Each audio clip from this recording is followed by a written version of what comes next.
Alléluia. Aujourd'hui, nous parlons de Marie, Luc chapitre 1, verset 39. Amen. Luc chapitre 1, verset 39. Dans ce même temps, Marie se leva et s'en alla en hâte vers les montagnes, dans une ville de Juda. Elle entra dans la maison de Zacharie et salua Élisabeth. Dès qu'Élisabeth entendit la salutation de Marie, son enfant tressaillit dans son sein et elle fut remplie du Saint-Esprit. Elle s'écria d'une voix forte: Tu es bénie entre toutes les femmes, et le fruit de ton sein est béni. Comment m'est-il accordé que la mère de mon Seigneur vienne jusqu'à moi? Car voici, aussitôt que la voix de ta salutation a frappé mon oreille, l'enfant a tressailli d'allégresse dans mon sein. Heureuse celle qui a cru, parce que les choses qui lui ont été dites de la part du Seigneur auront leur accomplissement. Parole du Seigneur notre Dieu. Alléluia. Nous parlons tellement de Marie. Nous posons tellement de questions à l'endroit de Marie. Marie est devenue comme une pierre d'achoppement pour tous les chrétiens. Il arrive même que les chrétiens catholiques ne croient pas ou n'aient pas confiance en Marie. Il y a des chrétiens qui préfèrent parler à Dieu le Père, à Dieu le Fils, à Dieu l'Esprit. Mais quand on parle de Marie, ça commence à devenir un problème. Dis à ton frère, dis à ta soeur, ce matin, Dieu va t'enseigner. Marie est un sujet de discussion ou d'achoppement dans la vie des chrétiens comme des non-chrétiens. Amen. Elle est dénigrée, elle est vilipendée, elle est diminuée, elle est accusée de ce qu'elle n'est pas. Mais qui est réellement Marie et quelle est son importance dans notre vie?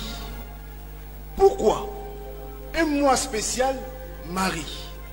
Pourquoi? Pendant que nous sommes dans la Pentecôte, pourquoi? Pendant que nous sommes dans la Pentecôte, on parle encore de Marie. Alors qu'on doit se concentrer sur quoi?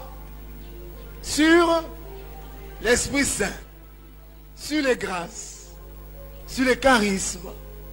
Mais pourquoi la Pentecôte, encore dans la Pentecôte, pour encore arriver à la Pentecôte, pourquoi il faut parler de Marie? Alléluia. J'ai de bonnes révélations pour toi aujourd'hui. Dis, annonce que j'annonce la parole. Marie est tellement importante. Voici le passage que nous venons de lire ensemble. Luc chapitre 1. À partir du verset 39. Marie rend visite à Élisabeth. Poussée par l'Esprit, Marie va rendre visite à Élisabeth. Quand elle arrive chez Élisabeth et qu'elle salue Élisabeth, voici les paroles d'Élisabeth. Elle dit: Marie, lorsque les paroles sont sorties de ta bouche et que les paroles ont touché mon oreille, l'enfant qui était au-dedans de moi a tressailli. Je n'ai pas entendu Amen. Et elle s'exprime. Qu'ai-je fait pour mériter la grâce de Dieu? En d'autres termes, pourquoi la mère de mon Sauveur vient jusqu'à moi? Avant cela, elle n'appelait pas Marie la mère de mon Sauveur. Ce qui relie Marie à Élisabeth, c'est le lien de parenté. Elles sont cousines. Tu ne peux pas appeler ton cousin la mère de mon Seigneur ou le père de mon Seigneur.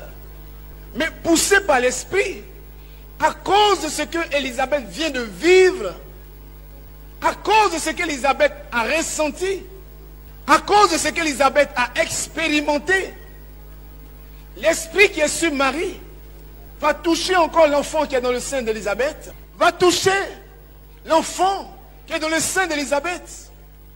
Élisabeth donc est en train de prophétiser, puisqu'au début elle ne prophétisait pas. Alléluia. Quand elle voyait Marie tous les jours, elle ne disait pas, oh voici la mère de mon Seigneur. Elle ne lui disait pas ça. Mais tout à coup, bonjour, quelque chose se passe et en même temps elle commence à prophétiser. Comment ça se fait que la main de mon Seigneur vient jusqu'à moi? Quand quelqu'un rentre dans une transe prophétique, quand quelqu'un commence à prophétiser, c'est parce que l'Esprit de Dieu est descendu sur lui. Je n'ai pas entendu Amen. Élisabeth, en prophétisant, qu'est-ce qu'elle dit? Le fruit de ton sein est béni. Alléluia. Marie est tellement importante dans notre vie.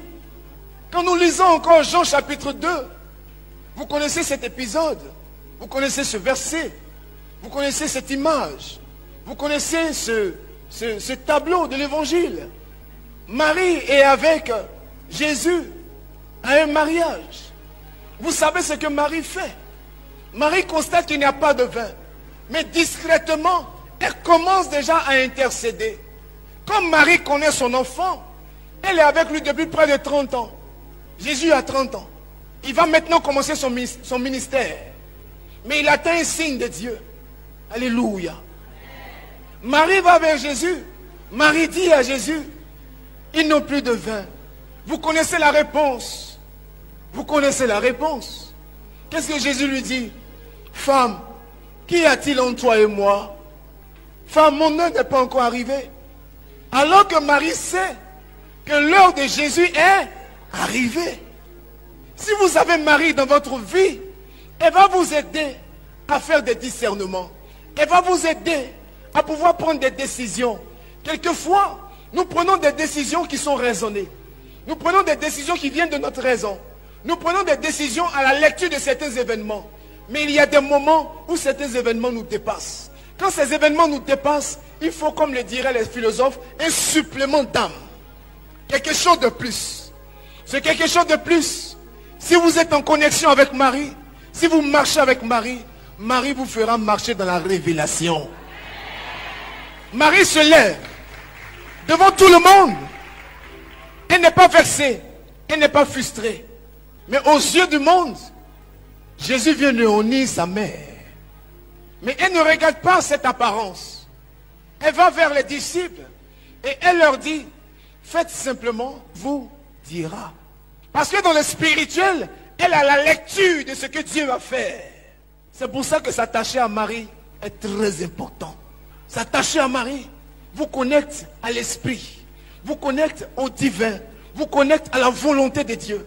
Il y a des choses que vous ne sentez pas, mais vous êtes poussé à le faire. Et le jour où vous allez comprendre, vous allez vous rendre compte que vous ne vous êtes jamais trompé. Alors ces disciples vont marcher dans l'obéissance. Ils marchent dans l'obéissance. Et vous savez le reste. L'eau se transforme en vin. Donc tout à l'heure, Marie qui avait honte, tout à l'heure, l'humiliation apparente vient de se transformer en quoi? En un miracle. Les paroles, disons un peu dures de Jésus, n'ont pas arrêté Jésus, n'ont pas arrêté Marie. Bien-aimés frères, bien-aimées sœurs, il vous faut développer une relation assez particulière avec Marie. Marie, dans son rôle d'intercession, attire les hommes à Dieu. J'ai pas entendu Amen. Merci pour ce cadeau.